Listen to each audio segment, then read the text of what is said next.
Nous allons discuter autour du parcours migratoire des bénéficiaires de la protection internationale. Je laisse mes camarades se présenter. Bonjour tout le monde, aujourd'hui nous nous retrouvons à la mission locale de Caen pour parler des personnes bénéficiaires de la protection internationale. Donc moi je m'appelle Louise, je suis une jeune de la mission locale depuis septembre 2024 et je vous laisse vous présenter. Moi c'est Charlie, j'ai 22 ans et je suis suivie à la mission locale de Caen. Et moi c'est Anne-Lise, conseillère à la mission locale. Je suis conseillère auprès des publics BPI depuis 3 ans et j'accompagne le public étranger depuis 10 ans. Bonjour, moi c'est Mariam, service civique en BPI aussi, depuis avril 2025. Bonjour, je m'appelle Radmir, j'ai 23 ans, je viens du Kazakhstan et je suis à mission locale depuis 1 mois. Bonjour, moi je suis Kadiatou Conté, je suis à mission locale depuis le mois d'avril, je viens de la Guinée. Et est-ce que vous voulez expliquer un petit peu ce qu'il se passe au Kazakhstan, en Guinée, un petit peu parler de votre pays? Ça va, j'ai vécu des choses là-bas, pas agréables, mais ça va. Évidemment, tu parles uniquement si tu en as envie, si c'est trop dur, il n'y a pas de problème de ne pas en parler. C'est un peu dur, mais ça va. Le Kazakhstan, c'est un grand pays avec son propre culture. On a les danses, les plats traditionnels. On parle russe et kazakh. Et est-ce que vous pouvez nous expliquer un petit peu comment vous avez fait pour arriver en France? Comment vous avez fait, quel parcours, quel pays traversé, etc. Bon, c'est quitté en Guinée pour traverser Mali, Algérie, jusqu'à Algérie et jusqu'à Tunisie. Mais ça n'était pas bien passé du tout. C'était pas facile pour moi. Parce qu'on a traversé des déserts, on marchait un peu de voiture, un peu de pieds. On marchait jusqu'à... En arrivant à la frontière, il faut qu'on marche à pied. Je suis arrivé en France avec mes parents. C'était transit par avion. Moi, j'aimerais poser une question à Kadiatou. Est-ce que tu penses que toi, ça a été plus compliqué de faire la traversée parce que tu es une femme ou tu penses qu'un homme ou une femme vivent le voyage de la même façon? C'est plus dur que femme, puisque à route, il fait des violences, je ne sais pas comment on dit ça. On viole les femmes quoi, à route. Mais pour moi, ce n'était pas le cas. Je n'étais pas violée, mais c'était dur pour moi. Et est-ce que tu es venue seule ou accompagnée de ta famille, des amis que tu connais? Non, si c'est... Si vous souhaitez en parler, qu'est-ce qui vous a poussé à venir en France? Puisqu'on m'avait menacé de me tuer si je n'étais pas quittée en Guinée. Donc, il y avait mon ancien mari qui veut me tuer à cause des histoires compliquées. Moi, c'est pareil, c'était l'histoire compliquée de mes parents. Et à cause de ça, on est en France. Toi, tu as fait le voyage avec tes parents ou tu as d'abord eu tes parents qui sont arrivés en France et tu les as rejoints ensuite? Non, on est arrivés ensemble. D'accord. Et vous êtes arrivé il y a combien de temps en France et à quand si vous avez traversé d'autres villes avant? Non, je suis venue le 4 septembre en France ici. Donc j'ai fait mes demandes. D'ici mois de septembre, on m'a fait envoyer à Caen ici. Mais j'étais à Paris avant. J'ai fait ma demande à Paris, donc il m'a envoyé ici.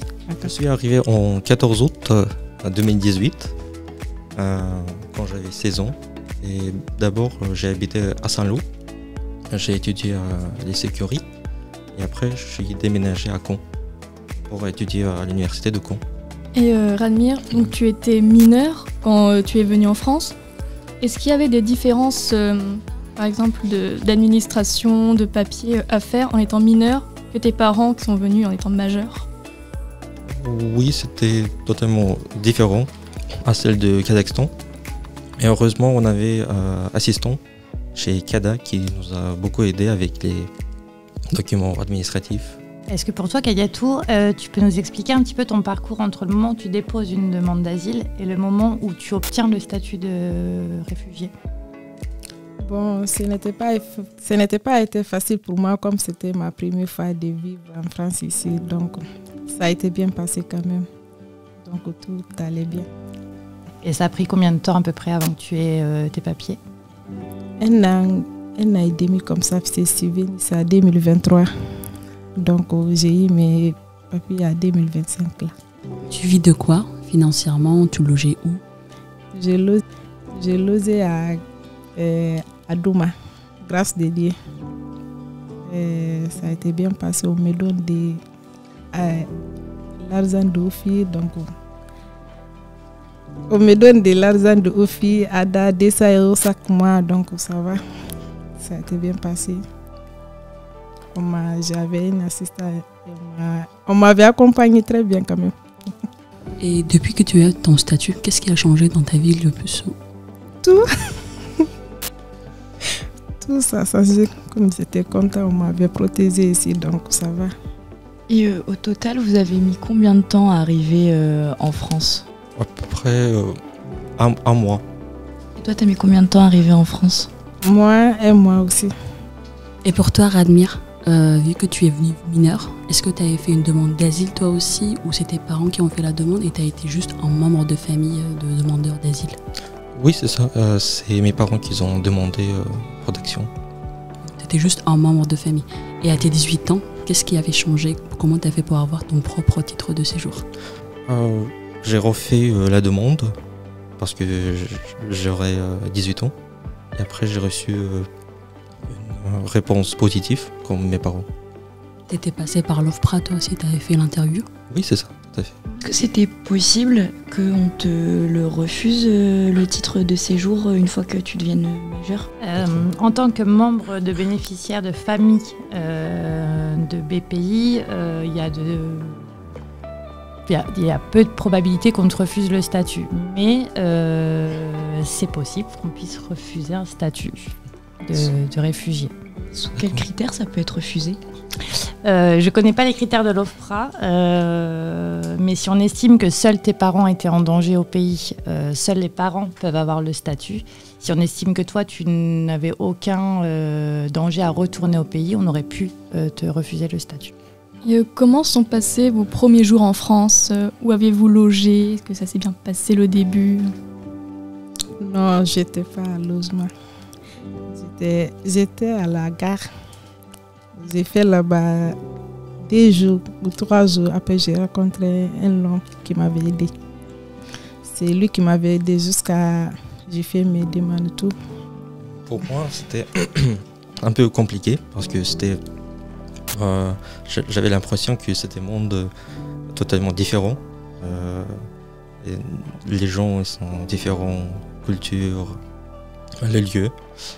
Et j'étais logé chez Kada, qui nous a beaucoup aidés. En arrivant en France, c'est quoi qui vous a le plus surpris? Que ce soit dans les expressions, la nourriture, le système, enfin, qu'est-ce qui vous a le plus interloqué, qui est de différent avec votre pays? Je pense que c'est les gens. Comment ils peuvent vous aider, par exemple. Si je demande comment je peux traverser cette route, ils expliquent comment ou accompagnent. Oui, pour moi aussi, c'est pareil. C'est pas la même chose que la pays d'où je viens. Donc ici, c'était pas... C'est pas la même chose, quoi. Parler, comportement, c'est différent. Pour Kadiatou, je pense qu'elle est francophone, donc elle n'a pas eu ce problème. Mais pour Radmir, comment tu avais fait pour apprendre le français à ton arrivée en France? Pour apprendre français, j'ai regardé des vidéos avec des sous-titres en français. Puis j'ai acheté les livres en français pour lire à haute voix pour que je puisse prononcer facilement, comme la lettre R, que je ne savais pas prononcer, mais là, je peux bien prononcer. Puis, je sortais à dehors pour écouter et entendre français natif, pour que ça est facile pour écouter les gens et bien comprendre. Et il n'y avait pas des instituts qui permettaient d'apprendre le français, d'étudier? Au lycée, on avait des cours de français, mais c'était 4 heures par semaine. Et j'ai rajouté aussi des cours de français moi-même. C'était pas assez les 4 heures, c'est ça? Oui, c'est ça. Et pour continuer sur les études, comment ça s'est passé, notamment parce que tu étais mineur, du système scolaire d'où tu étais au Kazakhstan au système scolaire français? Est-ce que tu as dû prendre des cours de rattrapage, ce genre de choses? Comment tu as fait pour te réorienter? Je suis entré directement au lycée en France et c'était la même que j'ai passé au Kazakhstan. Ça a été un peu facile pour moi pour rattraper. Et vous deux, vous avez des projets professionnels futurs ou que vous souhaitez aboutir? Moi, oui, je veux bien travailler et puis entrer au master traduction quand je voulais. Et là, je suis inscrit chez Greta pour apprendre anglais, pour améliorer jusqu'à C1, C2. Français, j'ai déjà niveau C1, C2 aussi, et le russe pareil. Si tu veux faire une formation, dans quoi tu te projettes pour travailler? Oui, je voulais faire des formations. Je voulais des formations des petits-enfants, pâtisserie ou quoi. Est-ce que vous avez encore des contacts avec des proches du Kazakhstan ou de Guinée? Oui, puis il y a ma fille là-bas et ma mère. Oui, avec mes grands-parents. Comment ça se passe pour eux là-bas? Est-ce qu'ils veulent rester dans leur pays ou est-ce qu'ils pensent à vous suivre en France? Bon, pour moi d'abord, je ne sais pas, mais ma fille quand même, j'aimerais bien qu'elle vienne. Vu son âge, ces âges de mes grands-parents, je pense qu'ils vont préférer rester. Radmir, tu pourras nous expliquer qu'est-ce que tes parents font en France? Mon père, il travaille. Ma mère, elle est en formation pour aider aux gens, médecins. Et ça a été facile pour eux de s'intégrer et d'apprendre le français vu qu'ils n'étaient pas jeunes comme toi? Oui, c'était compliqué pour eux, pour apprendre le français, même jusqu'à là. Mais là, c'est un peu plus facile parce qu'ils ont passé niveau A2 et presque B1. Ils sont déjà intégrés. Je l'aide beaucoup aussi pour le français. Je parle français chez moi pour qu'ils puissent s'adapter. Où est-ce qu'ils ont pu faire le niveau A1 et B2 et jusqu'à arriver au niveau B1? C'était à Saint-Lô, chez Centre Mercier. Ils ont eu les cours de français depuis un an. Alors il y a différents niveaux de français et notamment pour rentrer en études supérieures, on demande, l'université demande, je crois que c'est une B2. Il faut un niveau minimum B2. Le A1, c'est vraiment, on comprend et on parle le français basique. Après, il y a différents niveaux, le A2, le B1, le B2, le C1, le C2, et voilà. Mais quand une personne a le statut de réfugié ou de la protection subsidiaire, l'OFII leur donne une formation linguistique qui peut aller jusqu'à 600 heures de français. Bien souvent, ça ne suffit pas, mais ça leur permet au moins d'acquérir un minimum de niveau qui va, on va dire, jusqu'au A1. Et après, nous, notre but en tant que conseiller, c'est de pouvoir les mettre dans d'autres formations pour qu'ils atteignent le niveau A2 ou voire B1 pour qu'ils puissent intégrer une formation qualifiante ou rentrer à l'université. Et c'est vrai que j'ai une question qui peut sembler plus basique, mais pourquoi la France en particulier? Moi, quand même, c'est mon pays de rêve. J'aime bien la France. Depuis l'enfance, j'aime bien venir ici. Pour moi, c'était mes parents qui ont choisi. Et est-ce que Kayatou, la France, elle ressemble à ton rêve ou pas du tout? Oui. Oui. Qu'est-ce qui te faisait rêver en France, justement? Qu'est-ce que tu aimais ici? C'est lorsque j'étais enfant, j'entendais dire la France, Paris, donc je sais pas. Et comment vous vous sentez à Caen par rapport aux autres villes? Caen, c'est bon, c'est bien. Je n'ai jamais visité l'autre ville d'abord, c'est Caen seulement que je visite avec Paris. Oui, Caen, il est grand et il y a beaucoup de possibilités, surtout pour les étudiants, parce qu'il y a des universités. Ok. Est-ce que durant la période où vous avez fait votre demande d'asile, vous avez le droit à travailler légalement en France ou pas? Non. Et pour tes parents? Non plus. Alors, comment vous survivez pendant toute cette période qui peut prendre des fois des années? Comment vous survivez pendant cette attente sans salaire, sans revenu? On avait des aides aux filles. Pour moi aussi, pareil, on a des aides aux filles. L'Office, c'est l'Office français de l'immigration et de l'intégration. Et l'OFPRA, c'est l'Office français de la protection des réfugiés et des apatrides. Et dans votre cas, vous n'avez pas eu besoin de passer par la CNDA, qui est la Cour nationale des demandeurs d'asile? Moi, je pense que non. Mais mes parents, ils ont passé CNDA. Est-ce que tu peux nous expliquer à quel moment on passe à la CNDA? Juste après la réponse positive. Ah, négative. Parfait. Regarde. Pour moi, non. C'était passé à l'OFPRA, là-bas, positif. Et depuis que vous avez eu votre statut, combien de temps ça vous a pris d'avoir la carte de séjour? Pour moi, j'ai pas eu d'abord ma carte. T'attends toujours? Oui, Et c'est depuis quand que tu as ton statut de réfugié? mois de mars. Moi, à peu près 2 mois, 2-3 mois. La différence, elle est là, c'est quand on arrive mineur, les démarches vont quand même beaucoup plus vite, sachant que tu étais membre de famille de réfugiés. Donc la carte, elle arrive quand même beaucoup plus rapidement que pour toi, Kadiatou, qui vient d'avoir ton statut. Ça peut mettre quand même des fois 1 an, voire 2 ans avant d'avoir la carte. Est-ce que vous avez des rêves que vous avez étant jeune, que vous pensez en venant en France, pouvoir accomplir? Moi, quand j'étais petit, j'ai rêvé d'être un traducteur et aller à l'université. Et aussi être un cuisinier. Et là, en France, quand je suis arrivé, je suis entré au lycée Maurice Marlon, qui se trouve à Granville. Et dans 2 ans, j'ai obtenu mon bac pro cuisine. Et puis j'ai décidé d'aller continuer mes études à l'université. Et là, il y a 2 mois, j'ai obtenu mon attestation réussite de l'université comme traducteur. Tu as pu accomplir ton rêve. Oui, c'est ça. Et pour toi, Kadiatou? Non, pas encore. Et c'est quoi ton rêve? Pour travailler, pour devenir pâtissière. Tu penses que tu pourras l'accomplir ici?